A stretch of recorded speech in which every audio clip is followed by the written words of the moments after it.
आज भारतीय तटरक्षक वायु स्थान दमन को भारतीय मछली पकड़ने वाली बोट के संकट संदेश प्राप्त हुए।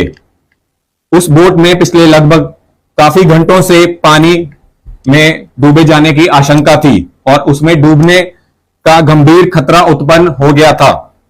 संकट संदेश प्राप्त होते ही भारतीय तटरक्षक वायु स्थान दमन द्वारा कार्रवाई करते हुए चेतक हेलीकॉप्टर को तत्काल रवाना किया गया।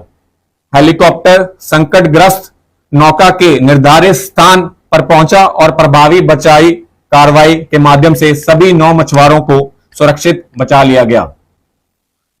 बचाव के पश्चात सभी मछुआरों को भारतीय तटरक्षक वायु स्थान दमन लाया गया, जहां मछुआरों को प्राथमिक उपचार प्रदान किया गया।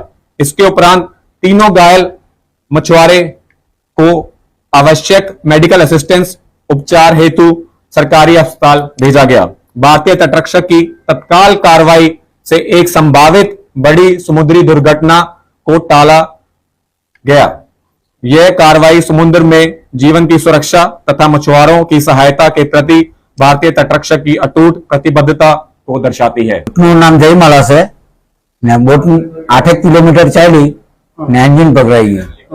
एंजिन पकड़ाई गई अमारे पानी का काटा था, डब्बा भी लेने आम बड़ू काटा था। टाइम घणो गयो, 2 कलाक थी गया, पानी वधी गया। एना लीधे अमे पछी आपणे 1554 भाग कोस्टगार्ड भाईओ ने कॉन्टेक्ट कर्यो तो कोस्टगार्ड भाईओ आव्या, एक बार आई गया, पछी पाछा गया, पछी पाछा आव्या, पछी पाछा आवीने अमने लीधा। 6 9 माणस अमे सलामत छे। એટલે કોસ્ટગાર્ડ ભાઈઓની આભાર ખૂબ ખૂબ।